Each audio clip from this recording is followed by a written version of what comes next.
Tales from the Manor. For classic and reimagined tales of horror, suspense, sci-fi, and a dabble of fantasy. Today's tale: A Jury of Her Peers.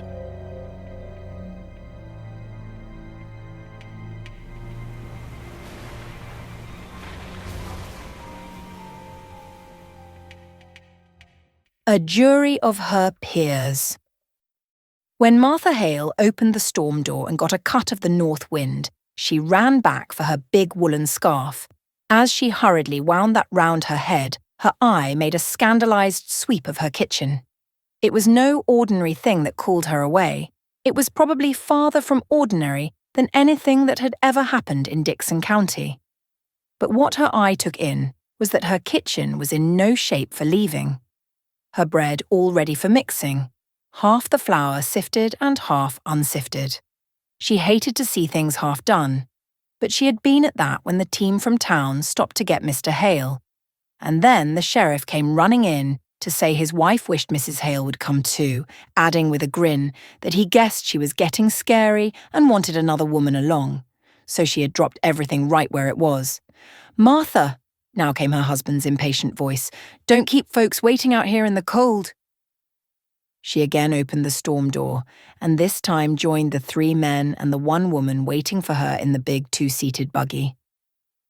After she had the robes tucked around her, she took another look at the woman who sat beside her on the back seat. She had met Mrs. Peters the year before at the county fair, and the thing she remembered about her was that she didn't seem like a sheriff's wife. She was small and thin and didn't have a strong voice. Mrs. Gorman, sheriff's wife before Gorman went out and Peters came in, had a voice that somehow seemed to be backing up the law with every word. But if Mrs. Peters didn't look like a sheriff's wife, Peters made it up in looking like a sheriff. He was to adopt the kind of man who could get himself elected sheriff, a heavy man with a big voice who was particularly genial with the law-abiding, as if to make it plain that he knew the difference between criminals and non-criminals. And right there it came into Mrs. Hale's mind, with a stab, that this man who was so pleasant and lively with all of them was going to the rights now as a sheriff.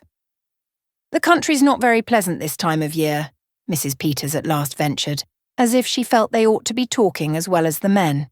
Mrs. Hale scarcely finished her reply, for they had gone up a little hill and could see the right place now, and seeing it did not make her feel like talking.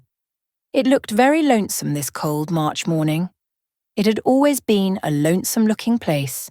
It was down in a hollow, and the poplar trees around it were lonesome-looking trees. The men were looking at it and talking about what had happened. The county attorney was bending to one side of the buggy and kept looking steadily at the place as they drew up to it. "I'm glad you came with me," Mrs. Peters said nervously, as the 2 women were about to follow the men in through the kitchen door.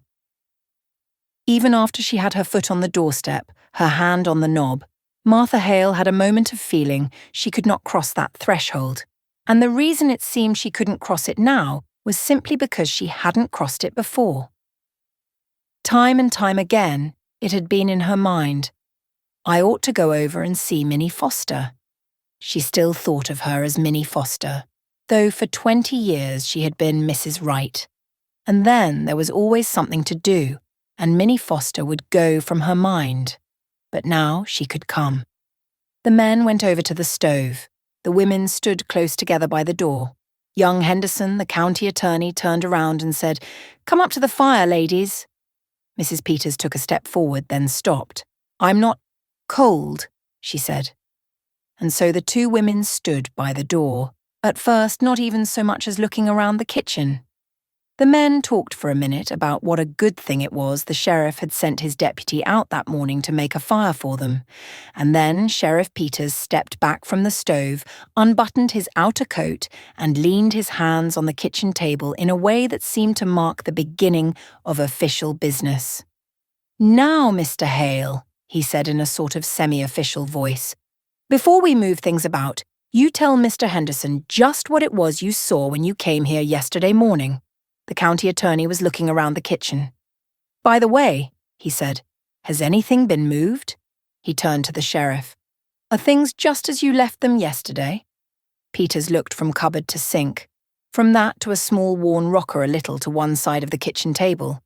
It's just the same.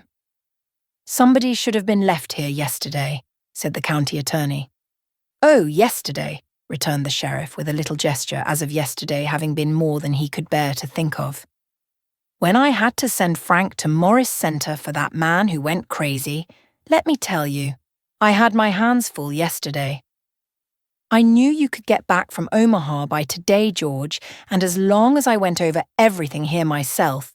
Well, Mr. Hale, said the county attorney in a way of letting what was past and gone go, tell just what happened when you came here yesterday morning. Mrs. Hale, still leaning against the door, had that sinking feeling of the mother whose child is about to speak a piece. Lewis often wandered along and got things mixed up in a story. She hoped he would tell this straight and plain, and not say unnecessary things that would just make things harder for Minnie Foster.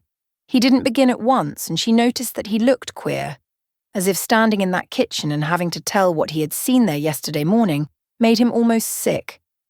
Yes, Mr. Hale? The county attorney reminded. Harry and I had started to town with a load of potatoes, Mrs. Hale's husband began.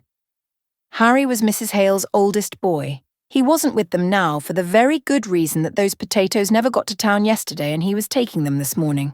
So he hadn't been home when the sheriff stopped to say he wanted Mr. Hale to come over to the right place and tell the county attorney his story there, where he could point it all out. With all Mrs. Hale's other emotions came the fear now that maybe Harry wasn't dressed warm enough. They hadn't any of them realised how that north wind did bite. We come along this road, Hale was going on, with a motion of his hand to the road over which they had just come. And as we got in sight of the house, I says to Harry, I'm going to see if I can't get John Wright to take a telephone. You see, he explained to Henderson, unless I can get somebody to go in with me, they won't come out this branch road except for a price I can't pay. I'd spoke to Wright about it once before, but he put me off saying folks talk too much anyway, and all he asked was peace and quiet. Guess you know about how much he talked himself. But I thought maybe if I went to the house and talked about it before his wife and said all the women folks liked the telephones and that in this lonesome stretch of road it would be a good thing. Well, I said to Harry that that was what I was going to say, though I said at the same time that I didn't know, as what his wife wanted made much difference to John. Now there he was, saying things he didn't need to say. Mrs. Hale tried to catch her husband's eye, but fortunately the county attorney interrupted with, Let's talk about that a little later, Mr. Hale. I do want to talk about that, but I'm anxious now to get along to just what happened when you got here. When he began this time, it was very deliberately and carefully. I didn't see or hear anything. I knocked at the door, and still it was all quiet inside. I knew they must be up. It was past 8 o'clock. So I knocked again, louder, and I thought I heard somebody say, Come in.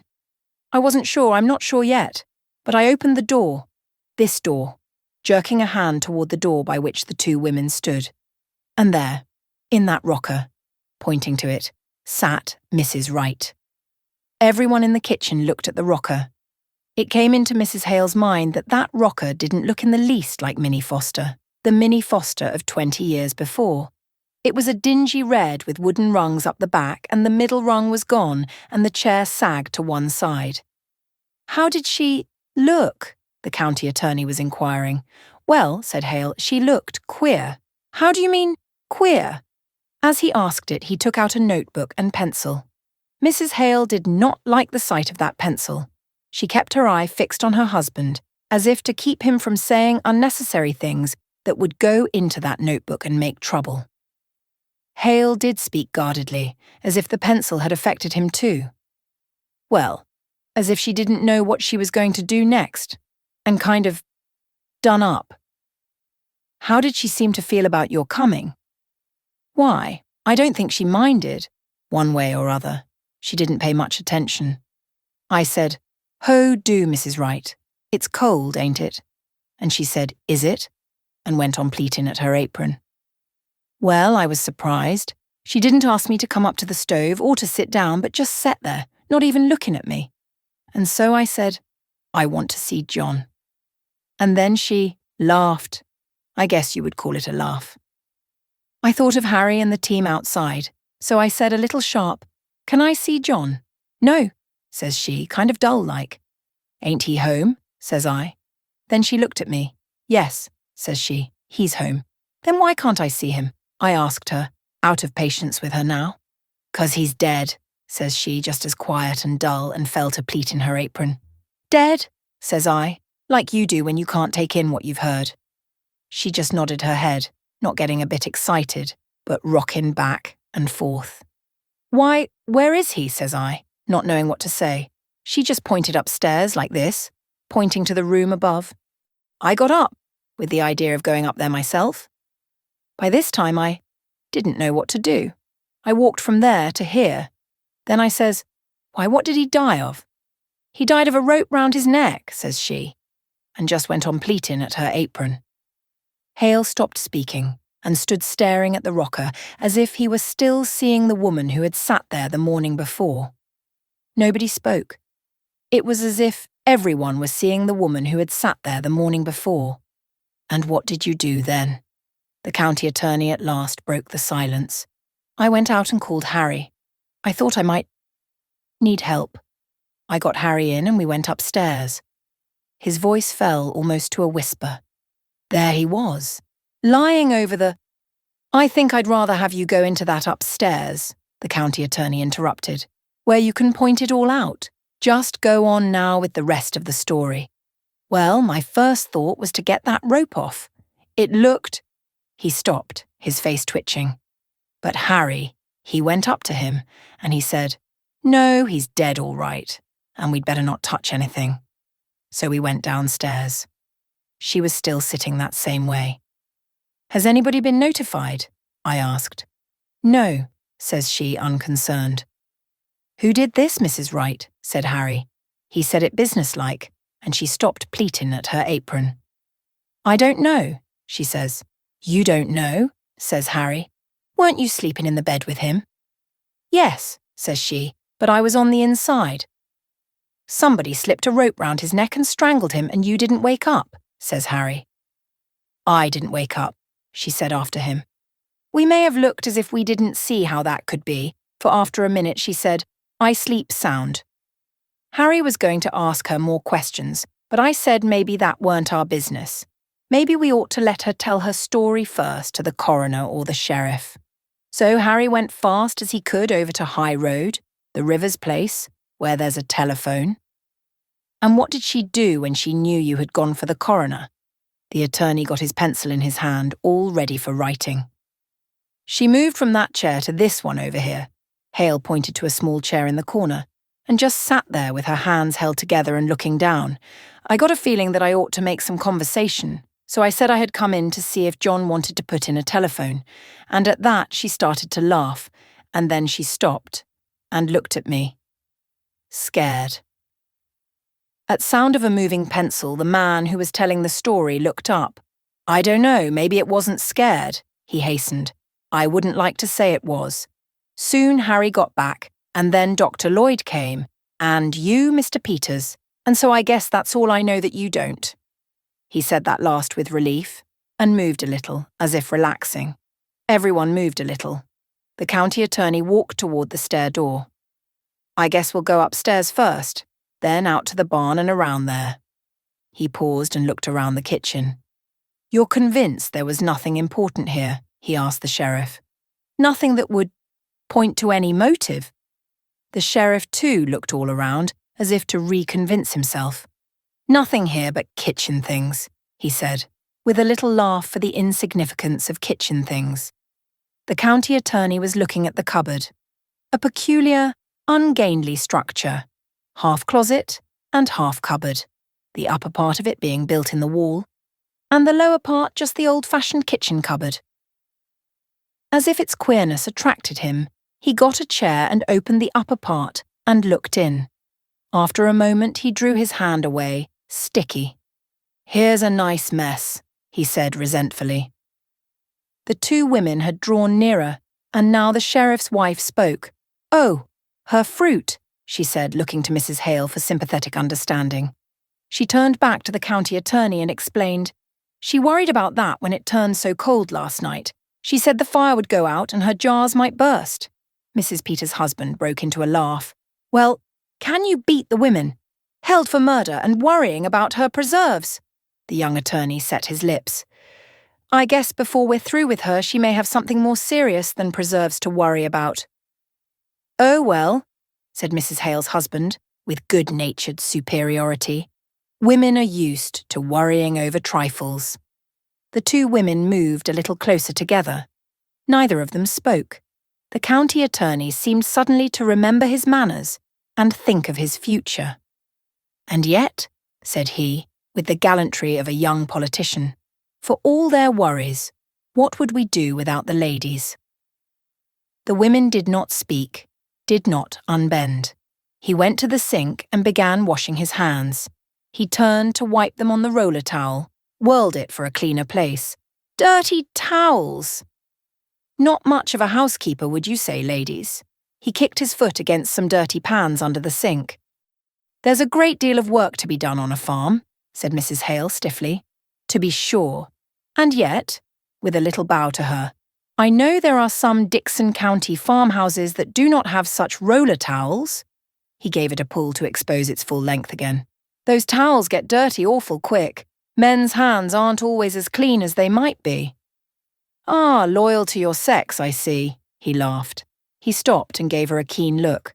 "But you and Mrs. Wright were neighbours. I suppose you were friends too." Martha Hale shook her head. "I've seen little enough of her of late years. I've not been in this house, it's more than a year." "And why was that?" "You didn't like her?" "I liked her well enough," she replied with spirit. "Farmers' wives have their hands full, Mr. Henderson, and then—" She looked around the kitchen. "Yes?" he encouraged. "It never seemed a very cheerful place," said she, more to herself than to him. "No," he agreed. "I don't think anyone would call it cheerful. I shouldn't say she had the home-making instinct." "Well, I don't know as Wright had either," she muttered. "You mean they didn't get on very well?" he was quick to ask. "No, I don't mean anything," she answered with decision. As she turned a little away from him, she added, "But I don't think a place would be any the cheerfuler for John Wright's being in it." "I'd like to talk to you about that a little later, Mrs. Hale," he said. "I'm anxious to get the lay of things upstairs now." He moved toward the stair door, followed by the two men. "I suppose anything Mrs. Peters does'll be all right?" the sheriff inquired.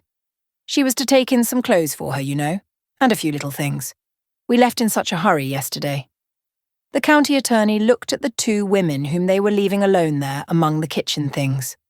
"Yes, Mrs. Peters," he said, his glance resting on the woman who was not Mrs. Peters, the big farmer woman who stood behind the sheriff's wife. "Of course Mrs. Peters is one of us," he said, in a manner of entrusting responsibility. "And keep your eye out, Mrs. Peters, for anything that might be of use. No telling. You women might come upon a clue to the motive. And that's the thing we need." Mr. Hale rubbed his face after the fashion of a showman getting ready for a pleasantry. "But would the women know a clue if they did come upon it?" he said, and, having delivered himself of this, he followed the others through the stair door. The women stood motionless and silent, listening to the footsteps, first upon the stairs, then in the room above them. Then, as if releasing herself from something strange, Mrs. Hale began to arrange the dirty pans under the sink, which the county attorney's disdainful push of the foot had deranged.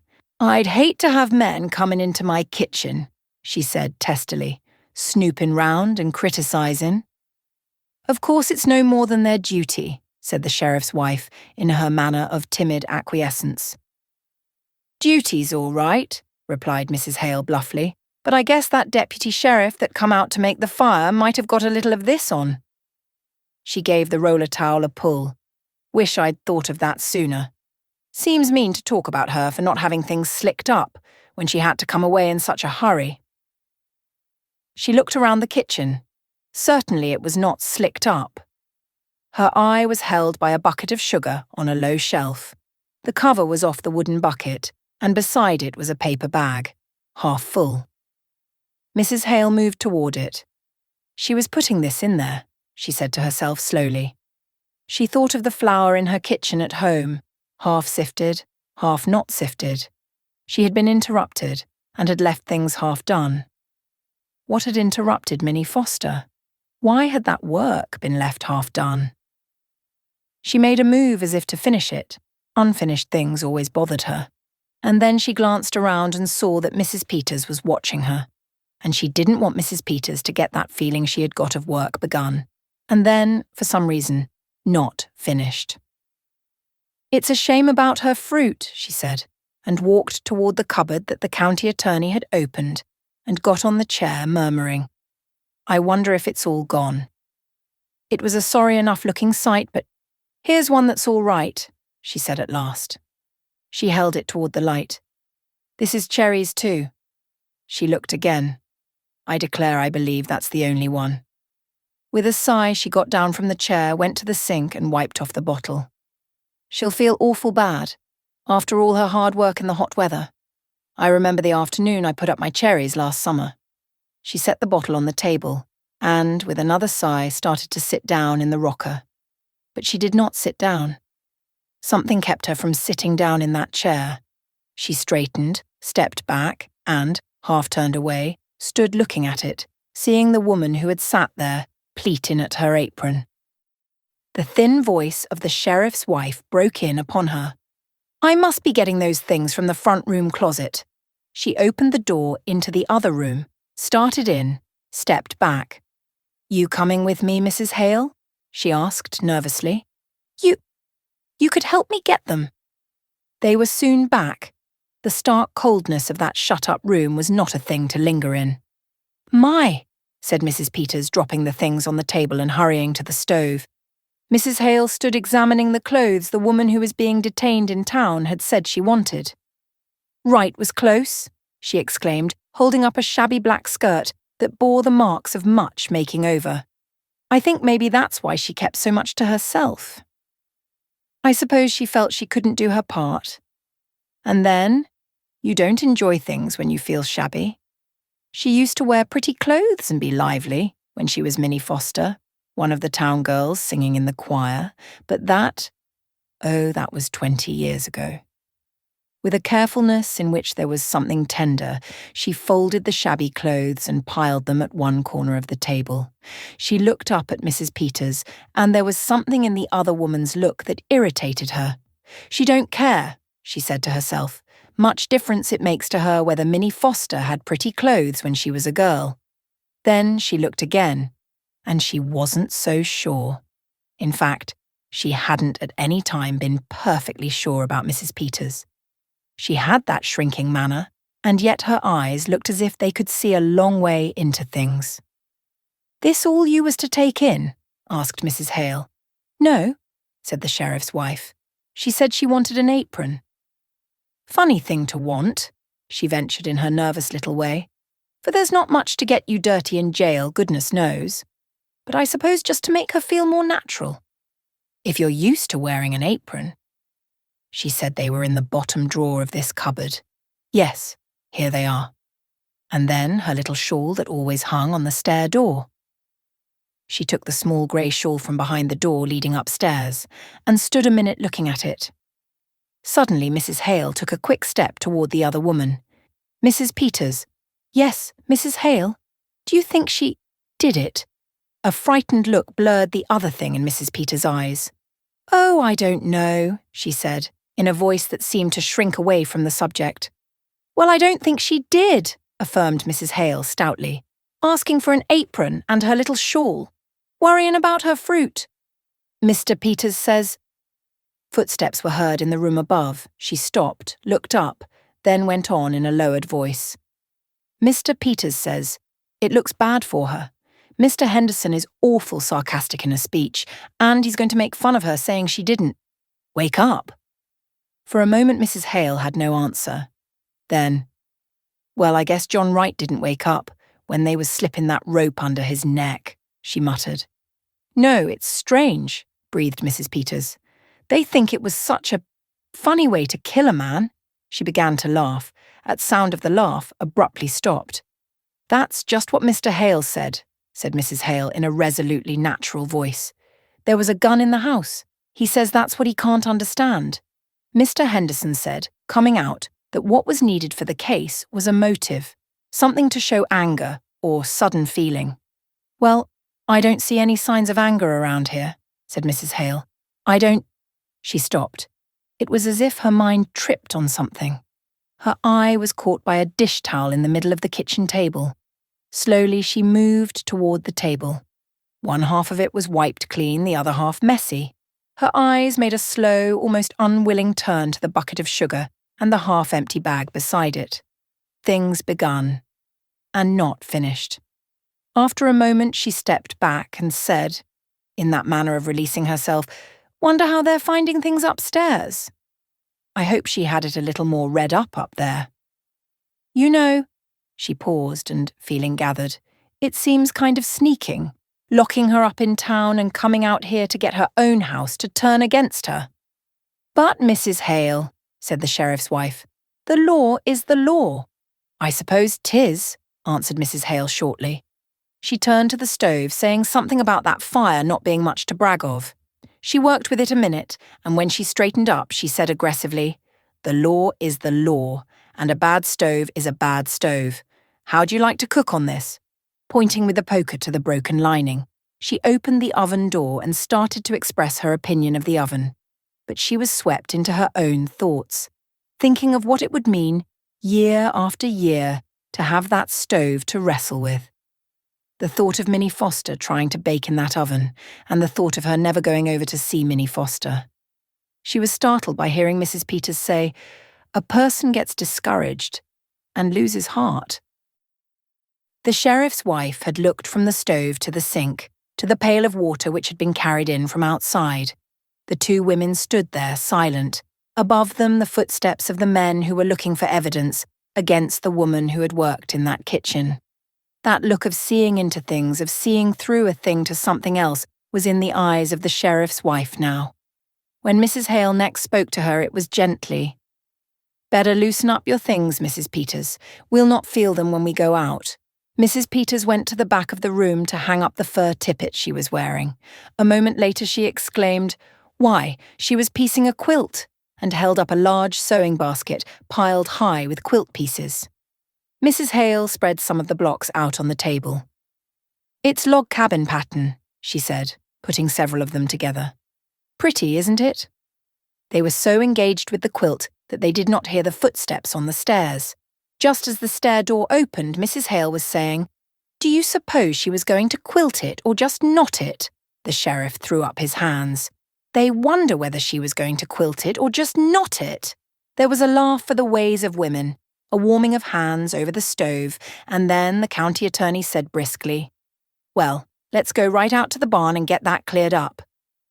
"I don't see as there's anything so strange," Mrs. Hale said resentfully, after the outside door had closed on the three men. "Our taking up our time with little things while we're waiting for them to get the evidence. I don't see as it's anything to laugh about." "Of course they've got awful important things on their minds," said the sheriff's wife apologetically. They returned to an inspection of the block for the quilt. Mrs. Hale was looking at the fine, even sewing, and preoccupied with thoughts of the woman who had done that sewing, when she heard the sheriff's wife say, in a queer tone, "Why, look at this one." She turned to take the block held out to her. "The sewing," said Mrs. Peters in a troubled way. "All the rest of them have been so nice and even, but this one, why, it looks as if she didn't know what she was about." Their eyes met. Something flashed to life, passed between them. Then, as if with an effort, they seemed to pull away from each other. A moment Mrs. Hale sat her hands folded over that sewing, which was so unlike all the rest of the sewing. Then she had pulled a knot and drawn the threads. "Oh, what are you doing, Mrs. Hale?" asked the sheriff's wife, startled. "Just pulling out a stitch or two that's not sewed very good," said Mrs. Hale mildly. "I don't think we ought to touch things," Mrs. Peters said, a little helplessly. "I'll just finish up this end," answered Mrs. Hale, still in that mild, matter-of-fact fashion. She threaded a needle and started to replace bad sewing with good. For a little while she sewed in silence. Then, In that thin, timid voice, she heard, "Mrs. Hale." "Yes." "Mrs. Peters?" What do you suppose she was so nervous about? "Oh, I don't know," said Mrs. Hale, as if dismissing a thing not important enough to spend much time on. "I don't know as she was. Nervous. I so awful queer sometimes when I'm just tired." She cut a thread, and out of the corner of her eye looked up at Mrs. Peters. The small, lean face of the sheriff's wife seemed to have tightened up. Her eyes had that look of peering into something, but next moment she moved and said in her thin, indecisive way, "Well, I must get those clothes wrapped. They may be through sooner than we think. I wonder where I could find a piece of paper. And string." "In that cupboard, maybe," suggested Mrs. Hale after a glance around. One piece of the crazy sewing remained unripped. Mrs. Peters' back turned. Martha Hale now scrutinized that piece, compared it with the dainty, accurate sewing of the other blocks. The difference was startling. Holding this block made her feel queer, as if the distracted thoughts of the woman who had perhaps turned to it to try and quiet herself were communicating themselves to her. Mrs. Peters' voice roused her. "Here's a bird cage," she said. "Did she have a bird, Mrs. Hale?" "Why, I don't know whether she did or not." She turned to look at the cage Mrs. Peter was holding up. "I've not been here in so long." She sighed. "There was a man round last year selling canaries cheap, but I don't know if she took one. Maybe she did. She used to sing real pretty herself."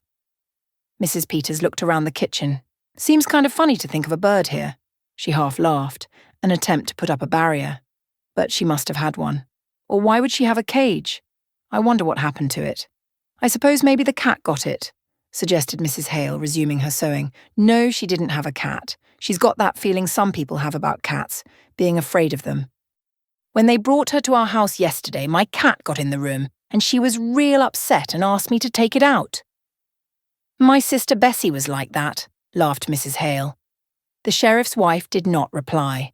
The silence made Mrs. Hale turn round. Mrs. Peters was examining the bird cage. "Look at this door," she said slowly. "It's broke. One hinge has been pulled apart." Mrs. Hale came nearer. "Looks as if someone must have been rough with it." Again their eyes met, startled, questioning, apprehensive. For a moment neither spoke nor stirred. Then Mrs. Hale, turning away, said brusquely, "If they're going to find any evidence, I wish they'd be about it. I don't like this place." "But I'm awful glad you came with me, Mrs. Hale." Mrs. Peters put the birdcage on the table and sat down. "It would be lonesome for me, sitting here alone." "Yes, it would, wouldn't it?" agreed Mrs. Hale, a certain determined naturalness in her voice. She had picked up the sewing, but now it dropped in her lap, and she murmured in a different voice, "But I tell you what I do wish, Mrs. Peters. I wish I had come over sometimes when she was here. I wish I had. But of course you were awful busy, Mrs. Hale, your house, and your children." "I could have come," retorted Mrs. Hale shortly. "I stayed away because it weren't cheerful, and that's why I ought to have come. She looked around. "I've never liked this place. Maybe because it's down in a hollow and you don't see the road. I don't know what it is, but it's a lonesome place and always was. I wish I'd come over to see Minnie Foster sometimes. I can see now." She did not put it into words. "Well, you mustn't reproach yourself," counselled Mrs. Peters. "Somehow we just don't see how it is with other folks till something comes up." "Not having children makes less work," mused Mrs. Hale after a silence, "but it makes a quiet house. And right out to work all day, and no company when he did come in. Did you know John Wright, Mrs. Peters?" "Not to know him. I've seen him in town. They say he was a good man." "Yes." "Good," conceded John Wright's neighbour grimly. "He didn't drink, and kept his word as well as most, I guess, and paid his debts. But he was a hard man, Mrs. Peters. Just to pass the time of day with him." She stopped, shivered a little. "Like a raw wind that gets to the bone." Her eye fell upon the cage on the table before her, and she added, almost bitterly, "I should think she would have wanted a bird." Suddenly she leaned forward, looking intently at the cage. "But what do you suppose went wrong with it?" "I don't know," returned Mrs. Peters, "unless it got sick and died." But after she said it, she reached over and swung the broken door. Both women watched it as if somehow held by it. "You didn't know her?" Mrs. Hale asked, a gentler note in her voice. "Not till they brought her yesterday," said the sheriff's wife. Come to think of it, she was kind of like a bird herself. Real sweet and pretty, but kind of timid and fluttery. How she did change. That held her for a long time. Finally, as if struck with a happy thought, and relieved to get back to everyday things, she exclaimed, "Tell you what, Mrs. Peters, why don't you take the quilt in with you? It might take up her mind." "Why, I think that's a real nice idea, Mrs. Hale," agreed the sheriff's wife, as if she too were glad to come into the atmosphere of a simple kindness. There couldn't possibly be any objection to that, could there? Now, just what will I take? I wonder if her patches are in here. And her things. They turned to the sewing basket. "Here's some red," said Mrs. Hale, bringing out a roll of cloth. Underneath that was a box. "Here, maybe her scissors are in here, and her things." She held it up. What a pretty box. I'll warrant that was something she had a long time ago, when she was a girl. She held it in her hand a moment, then with a little sigh opened it.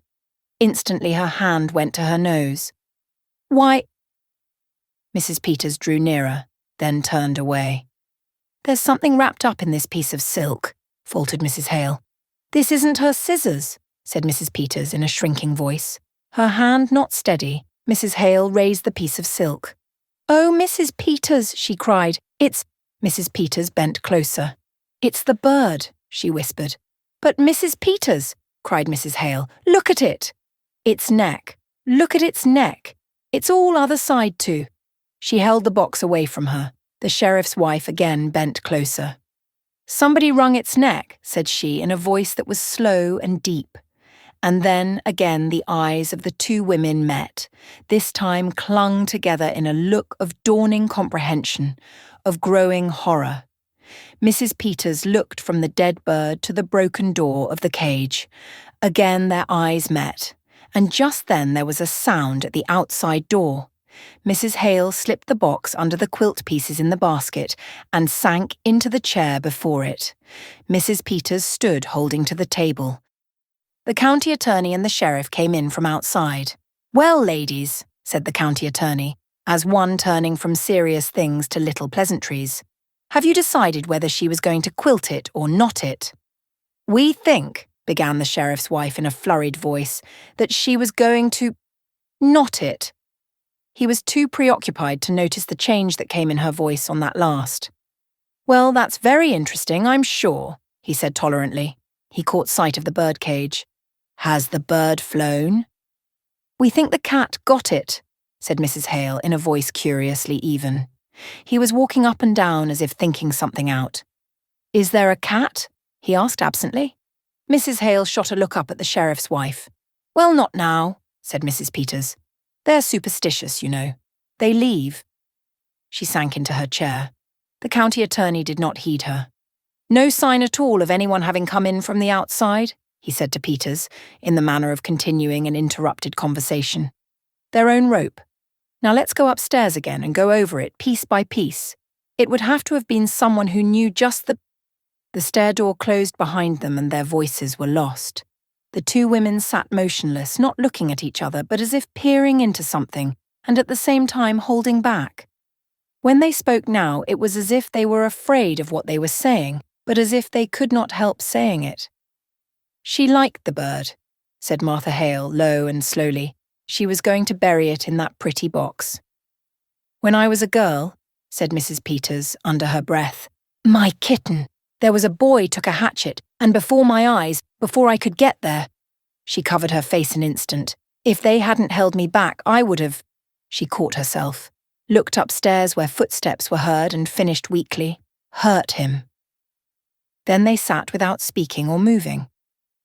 "I wonder how it would seem," Mrs. Hale at last began, as if feeling her way over strange ground, "never to have had any children around." Her eyes made a slow sweep of the kitchen, as if seeing what that kitchen had meant through all the years. "No, Wright wouldn't like the bird," she said after that. "A thing that sang, she used to sing. He killed that too. Her voice tightened. Mrs. Peters moved uneasily. Of course we don't know who killed the bird.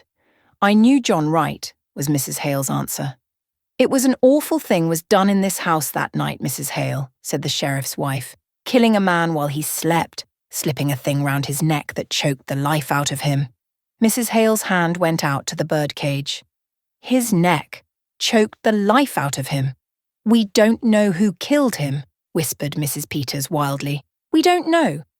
Mrs. Hale had not moved. If there had been years and years of nothing, then a bird to sing to you, it would be awful, still after the bird was still.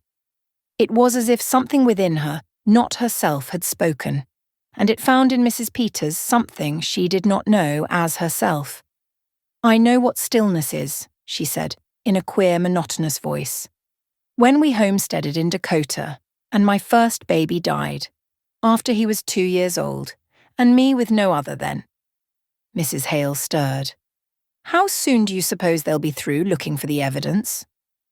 I know what stillness is, repeated Mrs. Peters in just that same way.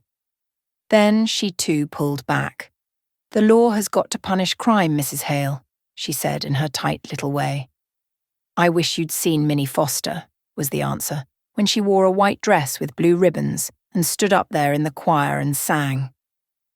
The picture of that girl, the fact that she had lived neighbour to that girl for 20 years and had let her die for lack of life, was suddenly more than she could bear. Oh, I wish I'd come over here once in a while, she cried. That was a crime. That was a crime. Who's going to punish that? We mustn't take on, said Mrs. Peters with a frightened look toward the stairs. I might have known she needed help. I tell you, it's queer, Mrs. Peters. We live close together, and we live far apart. We all go through the same things. It's all just a different kind of the same thing. If it weren't, why do you and I understand? Why do we know? What we know this minute? She dashed her hand across her eyes. Then, seeing the jar of fruit on the table, she reached for it and choked out, If I was you, I wouldn't tell her fruit was gone. Tell her it ain't. Tell her it's all right, all of it. Here, take this in to prove it to her. She may never know whether it was broke or not. She turned away. Mrs. Peters reached out for the bottle of fruit as if she were glad to take it, as if touching a familiar thing having something to do could keep her from something else. She got up, looked about for something to wrap the fruit in, took a petticoat from the pile of clothes she had brought from the front room, and nervously started winding that round the bottle. My, she began, in a high, false voice. It's a good thing the men couldn't hear us, getting all stirred up over a little thing like a dead canary. She hurried over that. As if that could have anything to do with my... Wouldn't they laugh? Footsteps were heard on the stairs. Maybe they would, muttered Mrs. Hale. Maybe they wouldn't. No, Peters, said the county attorney incisively. It's all perfectly clear, except the reason for doing it. But you know juries when it comes to women. If there was some definite thing, something to show, something to make a story about, a thing that would connect up with this clumsy way of doing it. In a covert way, Mrs. Hale looked at Mrs. Peters. Mrs. Peters was looking at her. Quickly they looked away from each other. The outer door opened and Mr. Hale came in. I've got the team round now, he said. Pretty cold out there. I'm going to stay here a while by myself, the county attorney suddenly announced. You can send Frank out for me, can't you? He asked the sheriff. I want to go over everything. I'm not satisfied we can't do better. Again, for one brief moment, the two women's eyes found one another. The sheriff came up to the table. Did you want to see what Mrs. Peters was going to take in? The county attorney picked up the apron. He laughed. Oh, I guess they're not very dangerous things the ladies have picked out. Mrs. Hale's hand was on the sewing basket, in which the box was concealed. She felt that she ought to take her hand off the basket. She did not seem able to. He picked up one of the quilt blocks which she had piled on to cover the box. Her eyes felt like fire. She had a feeling that if he took up the basket, she would snatch it from him. But he did not take it up. With another little laugh, he turned away, saying, No, Mrs. Peters doesn't need supervising. For that matter, A sheriff's wife is married to the law. Ever think of it that way, Mrs. Peters? Mrs. Peters was standing beside the table. Mrs. Hale shot a look up at her, but she could not see her face. Mrs. Peters had turned away. When she spoke, her voice was muffled. "Not just that way," she said. "Married to the law," chuckled Mrs. Peters' husband. He moved toward the door into the front room and said to the county attorney, "I just want you to come in here a minute, George. We ought to take a look at these windows." "Oh, windows," said the county attorney scoffingly. "We'll be right out, Mr. Hale," said the sheriff to the farmer, who was still waiting by the door. Hale went to look after the horses. The sheriff followed the county attorney into the other room. Again, for one final moment, the two women were alone in that kitchen. Martha Hale sprang up, her hands tight together, looking at that other woman with whom it rested. At first, she could not see her eyes, for the sheriff's wife had not turned back since she turned away at that suggestion of being married to the law. But now Mrs. Hale made her turn back. Her eyes made her turn back. Slowly, unwillingly, Mrs. Peters turned her head until her eyes met the eyes of the other woman. There was a moment when they held each other in a steady, burning look in which there was no evasion nor flinching. Then Martha Hale's eyes pointed the way to the basket in which was hidden the thing that would make certain the conviction of the other woman. That woman who was not there, and yet who had been there with them all through that hour. For a moment Mrs. Peters did not move, and then she did it. With a rush forward, she threw back the quilt pieces, got the box, tried to put it in her handbag. It was too big. Desperately she opened it, started to take the bird out. But there she broke. She could not touch the bird. She stood there helpless, foolish. There was the sound of a knob turning in the inner door. Martha Hale snatched the box from the sheriff's wife and got it in the pocket of her big coat just as the sheriff and the county attorney came back into the kitchen. "Well, Henry," said the county attorney facetiously, "at least we found out that she was not going to quilt it. She was going to— What is it you call it, ladies?" Mrs. Hale's hand was against the pocket of her coat. "We call it— Knot it, Mr. Henderson."